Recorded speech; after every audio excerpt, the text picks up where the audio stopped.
So what's your name? Where you from? Name's Kmrn. Kmrn. Came me right now, kill me right never. Y'all know what the fuck going on? Royal Life Productions in this motherfucker. Pretty much, I'm from Chicago. That's where I was raised majority of my life, you know. But I'm down here in Arizona and everything right now. So how long you been doing music? Been doing music seriously for, you know, I had 1 year where I was on it seriously, but then life got in the way, and then this past, like, you know, I'd say about 5 months I've been extra serious about it, you know, with actually wanting to record a project, put something out, you know. So is social media working good for you, like putting your music out there? That social media is good, you know. I mean, right now, while I'm recording everything, you know, I'm putting stuff out, I want to make sure that, like, you know, the publishing's in order, you know, because I try to, you know, incorporate the business aspects of this, you know, as an artist independently. But social media has been real good about, you know, me actually garnering a fan base and actually, you know, talking with other people, you know, branching out, you know. So it lets me know that, hey, I got someone that'll listen to my music, you know, in California, somebody in Maryland, somebody in Texas, somebody out in South Africa, you know. So how old were you when you first hit that booth? The first time I hit the booth, I was 23 when I hit the booth the first time. Like, I was still at ASU, still a student, and a homie of mine from Alabama that I met, he was doing music and he knew I had bars. So he's like, yo, just come to the stew, you know, like let's make something, you know. And we went in, the first time I recorded, it was a one take, and he put the song out and that shit had got a little buzz, you know, like down in Alabama for a minute, you know.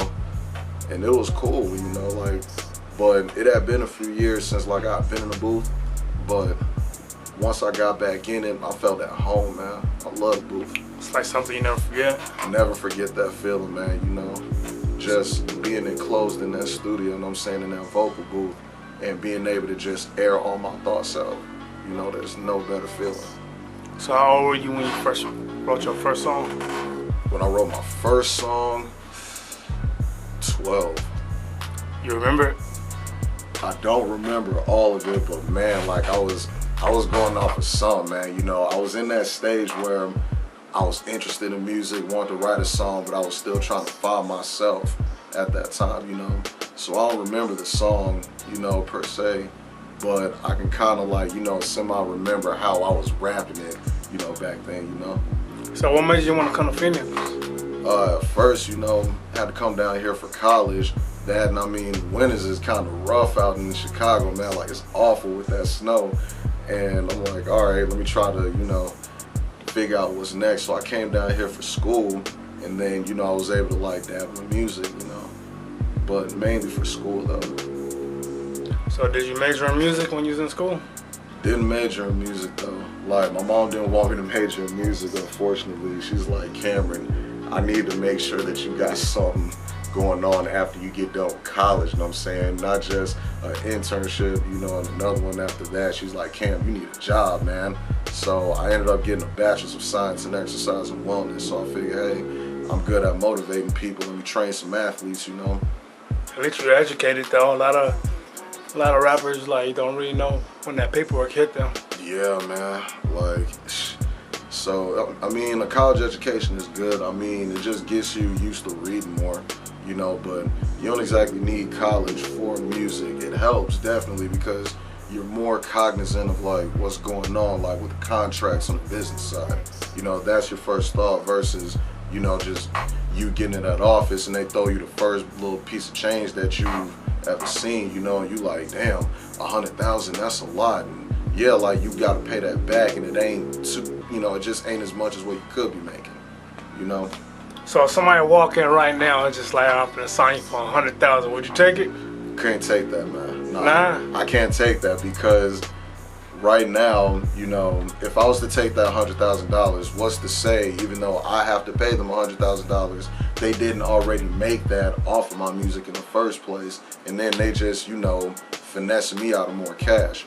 You know, my thing is, I don't want to be a victim of the industry, you know, on the business side. You know, like, it's one thing when you like a talented rapper, you know, you got the game in the chokehold. But if you got the game in a chokehold and you getting money but not all your money, you know, you're gonna feel like a sucker. You know, like a lot of people don't respect their 100%. I do. You know, that's what I think where a lot of artists fell at. Yeah. Because they don't read that paperwork, and when that cash don't show up, they want to sue their company, try to drop out, but they still in that contract. So from back then when you first started doing music to you now, what is the difference? The difference, I say, I've gotten a lot better at crafting my bars and actually building a scheme.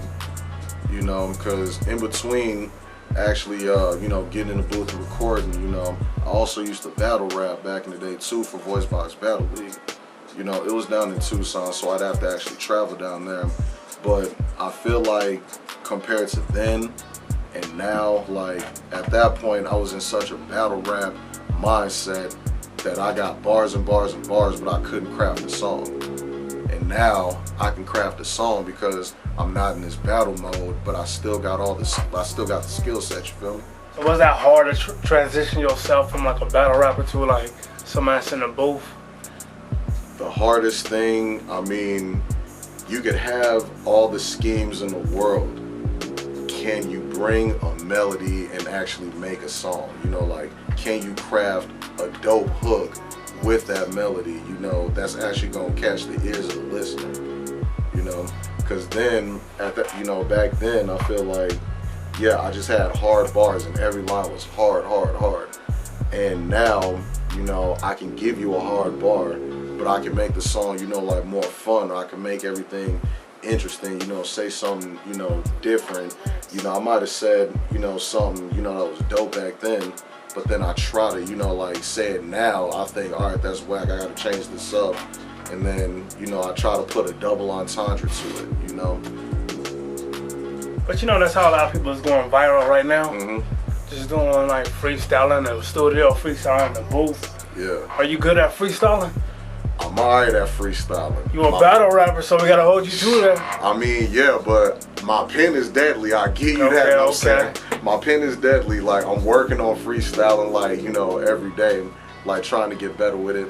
And that's like, you know, the next stage, like the next evolution, to the point where, like, all right, I don't need this pen anymore. Like, I'm just good off the dome.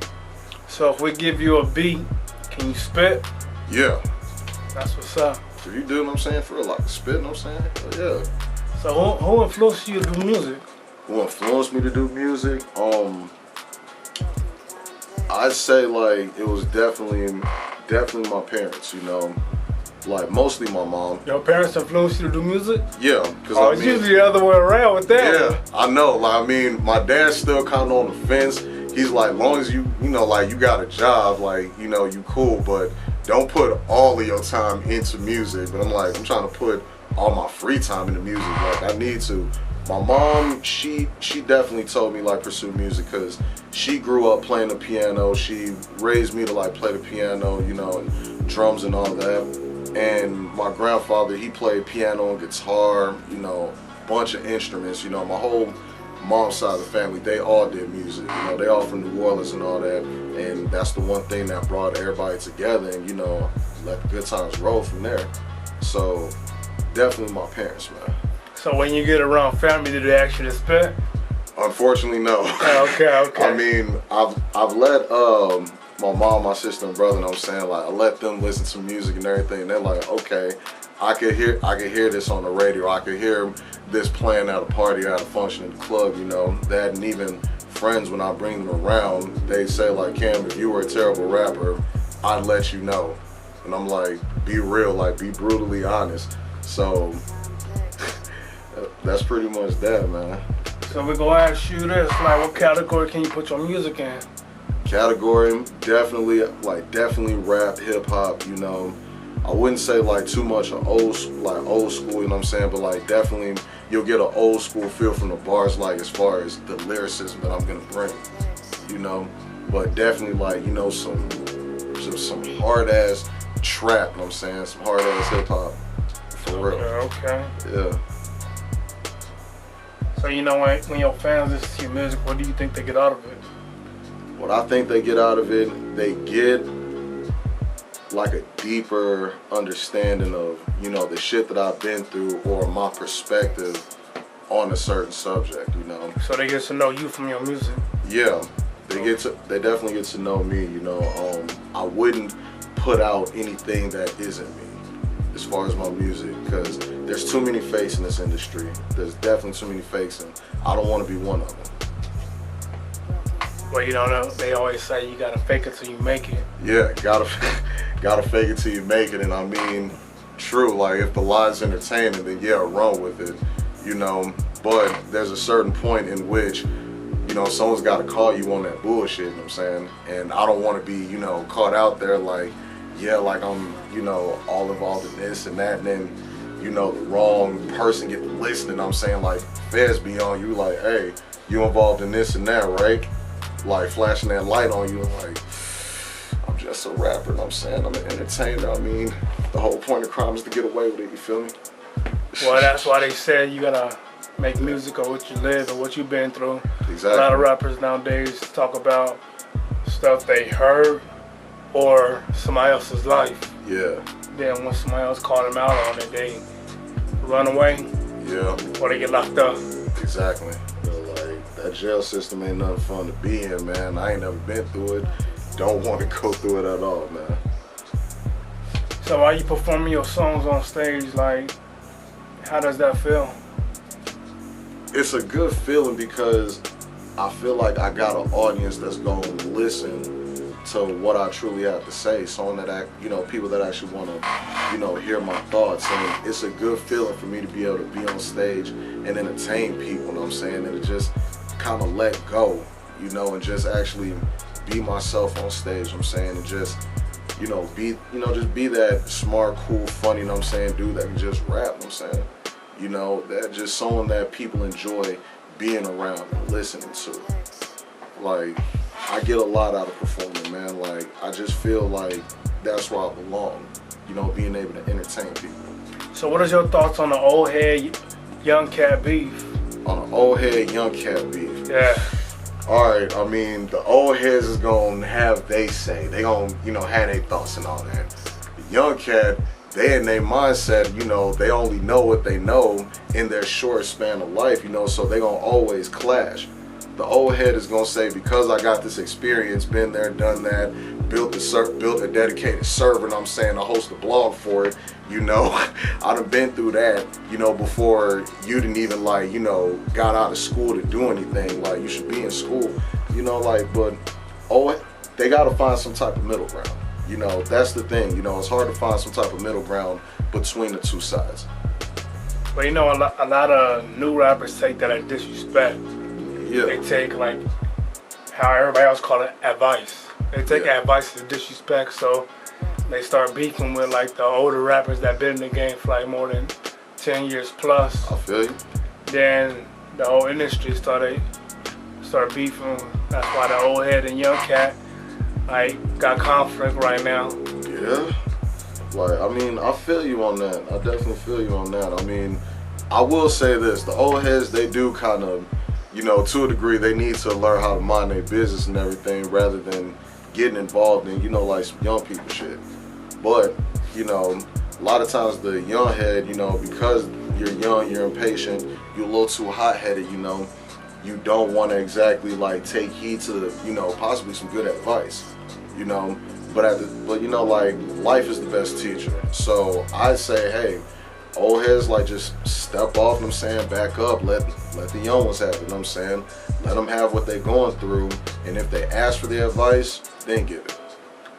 Like they always say, there's always gonna be the next new rapper tomorrow. Yup. For real. I can't really say that much about the top because a lot of rappers right now been on top for a while. Like, yeah. I could name J. Cole. J. Cole been on top for a minute. Since he came out. Yeah. And he don't need that many features on his records. So nah. So we'll go from there. Like, who your top 5? My top 5, like top 5 in the game. And why? You gotta tell us why. Top 5 and why. Yeah. Alright, is this like specific time or like era just overall? Don't matter.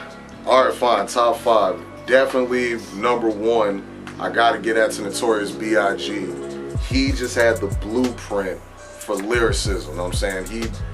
He just had gangsta rap like in a bag. Like when I tell you Ready to Die, I was raised off that shit. Like my mom used to play that shit like every day. It was everyday struggle, like I don't want to live no more. Sometimes I hear death knocking at my front door. Like, I mean, definitely Biggie, you know what I'm saying, is one. Number two, I can get at to Pac. I mean, a lot of people think like, okay, you can't like Biggie and Pac. Yes, the fuck I can. I like Pac because he did have a deeper message with, you know, like his lyricism and everything, you know. It might have not always been extra lyrical compared to Biggie, you know, but he actually had something interesting to say, you know, something relevant to say, you know, something to speak about, you know what I'm saying? Like the whole Keep Your Head Up record, you know what I'm saying? Like that and Brenda's Got a Baby, you know, two different songs, but at the same time, the message was the same. Like he really wanted women to like keep their head up, you know. As far as number three of all time, I'm a really, shit, that was kind of tough, you know what I'm saying? Like number three, I can actually, I know number three, I can get at to Busta Rhymes. For him, he was out of this world. You know, Busta Rhymes was out of this world. He was a different sound. He was a different type of fast rapper, you know, from Twista, you know. And Twista's my number four, you know, from Chicago. So, I mean, we always bump Twista, you know. And I like Twista because he had that, you know, fast flow that everybody fucked with in Chicago. You know, between Twista, Crucial Conflict, Do or Die, you know, the whole Pope Pimp and all that. Like, definitely Twista's number four. As far as number five, I'm going to have to give that to Kanye West. Mainly, not really as a rapper, but mainly as a producer. You know, I like Kanye West's style of production. And I mean, the samples when he first came out were, you know, they were dope. You know, you like the new Kanye or the old Kanye?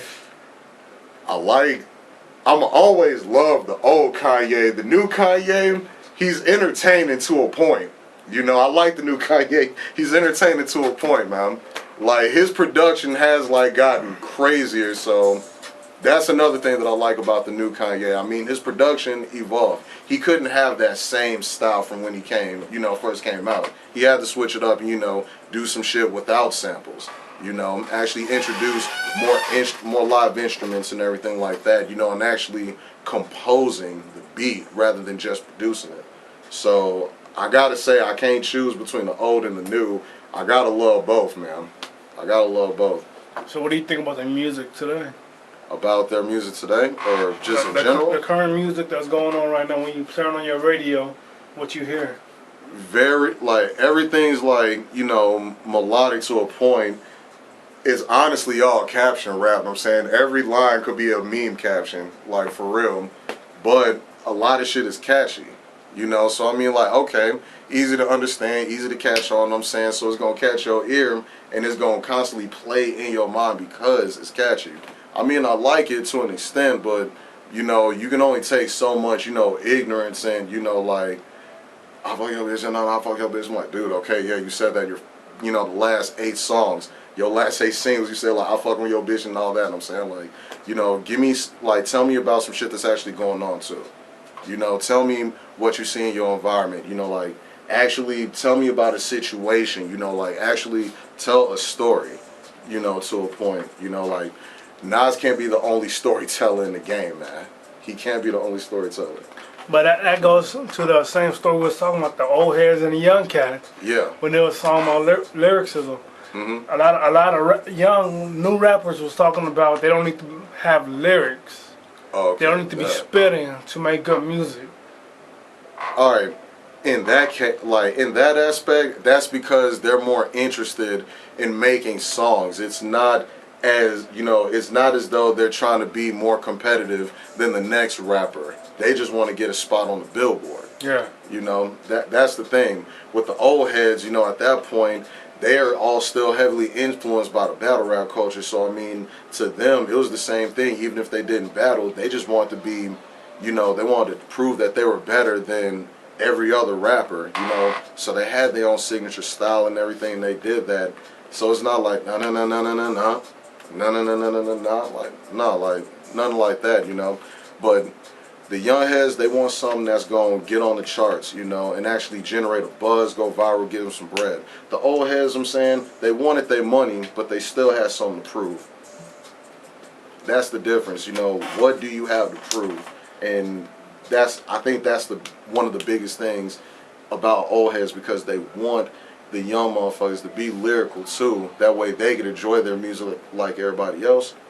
But they're like, everyone else is saying the same thing. What can you prove? How can you prove that, you know, I should be listening to your story versus the next 17-year-old or the next 19-year-old, you know? Yeah, I got the Sovereign EP that's about to drop. Might be dropping, well, I should be able to drop that by next week. Hopefully by next week Friday, you know, like just finishing up, you know, like the last couple finishing touches on that, you know, already got the artwork and everything, you know. Like I said, I'm trying to do right, you know, on the business side, I'm saying, so I'm making sure the publishing's right and all of that before I really put that project out, because I want to generate a buzz, and I also want to, you know, respect my 100%, because I'm not signed to a label, man. I'm independent, you know. So would you ever sign to a label, or do you want your money like straight to you, underground? I'd like my money straight to me underground, and like I said, I mean, I'm a boss. I respect my 100%, you know, for real, because here's the thing. A lot of people don't think like, you know, hey. But that's the problem with a lot of rappers nowadays, because they try to look for the top industry, studios, publishing companies, except for trying to build something. Exactly.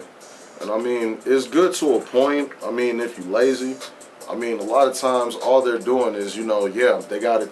The difference between being independent and I guess being on a major label, you got someone else that gives you that budget for your marketing, for your studio time, you know, in advance for, you know, being able to link up with producers, buy beats, you know, and all of that, you know, getting all your merchandise and all of that in order, setting up shows. Like, they got teams of people that do that. You know, when you could very well do that for yourself. I mean, look at, all right, a rock band, Phish, Phish, Phish. They stayed independent their entire career. They did everything themselves. And the reason why I respect them, even outside of hip hop, they knew their business, being independent. You know, they kept their 100%. You know, I can respect that, and I said that's the way to be. You know, I don't care if someone offers me 20, 30 million. You're trying to give me that. That means I got to give that back to you. I got to help you make that back. I could have made $100 million off of, you know, an album or a tour, but then the label's getting the majority of it. I might only get just that 20 mil out of it, but the label that came up 100+ mil off my work. Like, you don't need the label. You know, you got the internet. You got the internet. The internet is like, internet been shitting on labels since forever, man. Not gonna lie. That's how a lot of people blowing up. That's how a lot of people right now getting seen. Yeah.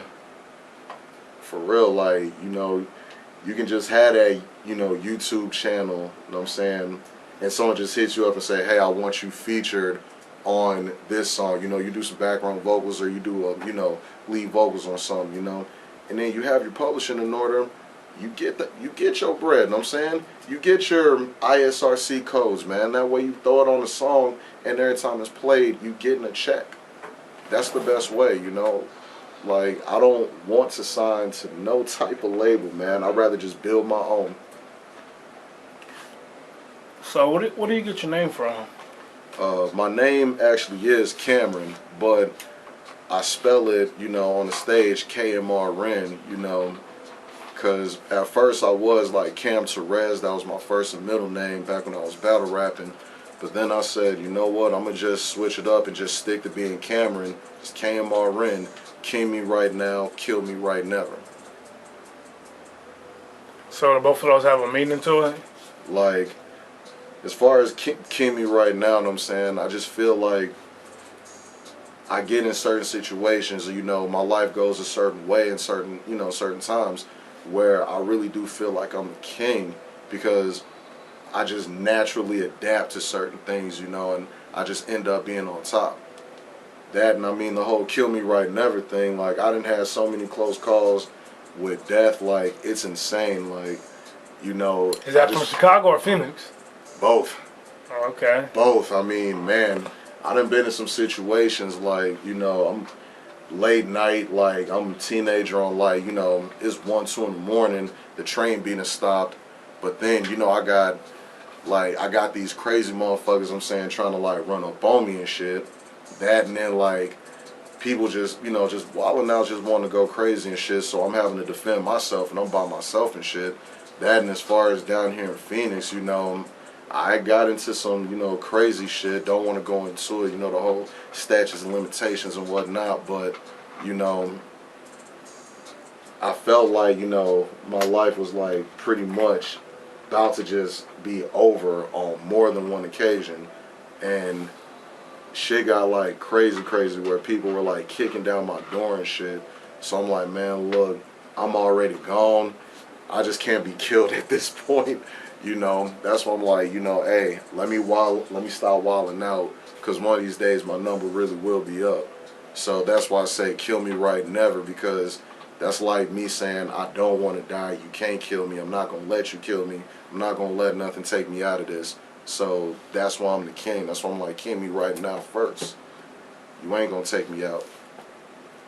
Well, I can feel that. Yeah. You know, a lot of people rap about, like, they start from the bottom. They used to sleep on cots.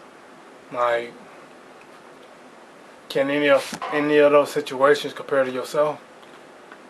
At certain points in my life, yeah. Because, I mean, when I was an only child before my sister and brother were born, like, mom was in the military and all that. So, I mean, it was just me. And money ended up getting tight when they came around. And, you know, I ended up, you know, like not being in, you know, that good situation. So, I mean, I'm on the west side of Chicago. I'm having to share a room with my youngest siblings at the time. And I'm like, all right, they got a bed. I'm literally on the floor until I got a bed. And then we got, you know, like things got better later on, thank goodness, because it was a time where I was, you know, like in a situation like, damn, where are we going to live, you know? But we got everything straight, you know, we got everything straightened out, and it led to me being able to go to college, you know? Like, my parents, they worked hard to, like, get out of, like, you know, the jam that, you know, they was both in on their sides, because, you know, they weren't together at the time, but both sides was going through it, and I had to go through it because of it, you know? But I made it out eventually, so it's not like I gotta say that my whole life was hard. But, you know, parts of it were, you know. But it wasn't just, but I'm not gonna say it was all bad, like, you know, just throwing my parents under the bus like they some bad parents. I mean, they got me through college. What does that tell you? Even through the bad shit, like, still turned out good. Man, it's parenting, bro. Parenting is not always easy. It ain't, man. I carry my parents hell. But I feel you, man. Like, it ain't easy at all. Yeah, a lot of stuff. Like, you gotta think back in life and just like reminisce over the shit you did. Like, damn, was I a good kid or was I fucked up? Nah, I was fucked up. Yeah. So a lot of people put that towards their music to really show their fans where they came from, who they are. Yeah. But then you got some cats that's like just want to make music. I'm saying that really don't care less. For me, I like lyrics. Yeah. I like to feel what I'm listening to.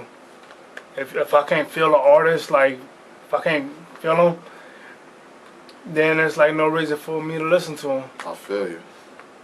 So if your music can make someone like, damn, that shit was real. Yeah. Like, then you'll make it big in this industry. Cause that's what people is looking for, someone to make them think like, damn, that shit was tight. Yeah, exactly. Cause I mean, your boy J. Cole, like, he has said it last year, like, man, this mumble rap shit finna be over, man. Like, y'all time running out. Well, it's like that. It's a 3-year scenario between every phase of hip hop. Before that, we had everybody sounding like Fetty Wap. Yeah. We had everybody had that Young Thug moment. Had that T-Pain moment. Everybody Want that hook, yeah. But now yeah. everybody's like, I can say this mumble rap is like one of the longest lasting of the kind of music. But it's not even mumble rap anymore. It's like everybody got all they voices way too high that you don't know what they're saying. I'm saying, yeah.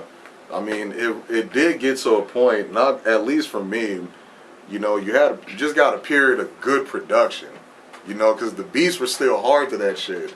Like, you can't lie. Like, you might hear some mumble rap song, you're like, I don't know what he's saying, but man, this beat is tough as fuck, you know, like, at least it's like that for me, you know. I at least try to say, all right, you know, I'm influenced by Big, you know what I'm saying? Let me actually be a lyricist. Let me actually say something. You know, I want people to understand what I'm saying and not have to listen to it just like 3 times because they don't know what I'm saying. I want people to listen to it 3 times because they like what I'm saying. Real shit. Yeah. The culture is like going crazy right now because even a lot of old heads, just to make them come back, they have to sound like the new kids. Like, I think I heard some Lil Wayne song, I hopped on the radio. It sounded like everybody else. Except for it didn't sound like them. Well, what the hell, who the hell is this? I looked on my phone, like, oh. Somebody lost their touch. Oh, man. Yeah. Hey, there was a point, man, Wayne had the game in the chokehold. Like, he was one of my tops at one point, you know what I'm saying? I mean, he still is. He's definitely top 10. Might have not been top 5, but definitely in my top 10. Like, he... Because, like, at one point, I want to say what it was like, 05 to 09. 05 to 09, I'm saying. It seemed like every week this nigga was dropping a new mixtape, new single. Like, for real. Like, couldn't nobody do nothing with him, man. You know... If you wanted that hit song at that point, you had to call him. You know, you had to. But that's just how powerful, like, his lyricism was, you know. But then, of course, you know, you have the internet talking shit, like, hey, like, he's ruining hip-hop. And then, you know, the memes like, nice hip-hop, it'd be a shame if somebody ruined it. You know, he wasn't ruining hip-hop at all. Like, he was actually dope as fuck. Because, like, remember back in the day, if you were a Lil Wayne fan, motherfuckers laughed at you. Like during the Hot Boys era. I don't know. You know Lil Wayne from the Hot Boys era, them niggas was the shit. Then what? They was the shit. Yeah. Like that's all we played, like the whole Dirty South movement. Yeah. So from like, I say, people stop liking like certain artists when they try to put like gangbanging into their music that tough. Yeah. Everybody fucked with Lil Wayne when he was from New Orleans, but when he started saying Paru, blood, start saying mob, then everybody started doing the calculations like, damn, nigga, is he from Cali? Like, it's crazy because a lot of rappers, they feel like they have to be a gang affiliated to even get a pass, to get somewhere. Nah, I feel like, yeah, you got a point. You know, if you claiming something like you throw it on your music off top, you know, you got that, you got a fan base you can rely on because you screaming out, you know, their whole nation. Like me, I ain't gang bang, you know what I'm saying? I mean, I hustle, you know, I know how to make money, but I'm not claiming nothing, you know what I'm saying? Like, you ain't gotta be that tough. You ain't gotta be that tough to rap. Come on now. Like if J. Cole can make it, you know, through rap without claiming anything, Drake can make it, you know, without claiming anything. Why do you need to? You know what I'm saying? I don't see the need to, man. Like, it's ridiculous. Because then that automatically gives you enemies in the game. You know, there's always some type of opposition that does not fuck with you, but because you claiming, you know, this affiliation with something, even if you false flagging, that automatically gives you enemies. That even goes with females. Like a few months ago when Cardi B had that red rag dress on, Yeah. everybody was on her head. So it doesn't matter if you're a guy or female. When you try to claim the wrong hood, niggas is gonna come after your head. Yeah, Crips ain't take too kindly to them flu comments, man. Man. Like, they grilled her ass about that. It's fucked up. And she took that off real quick though. Yeah. Yeah. For real, like, she know what side her bread buttered on. Shit. See, they stay on their side of town. They don't come to the West Coast with them.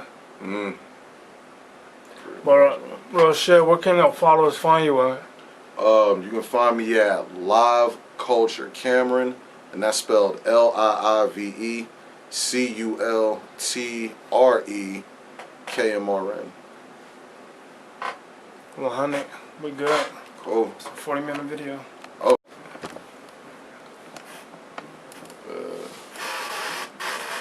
Shit. That's why it's kind of hard for me to be a vlogger.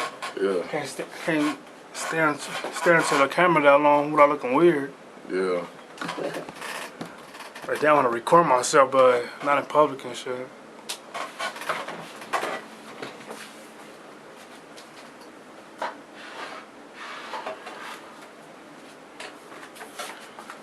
That's way better.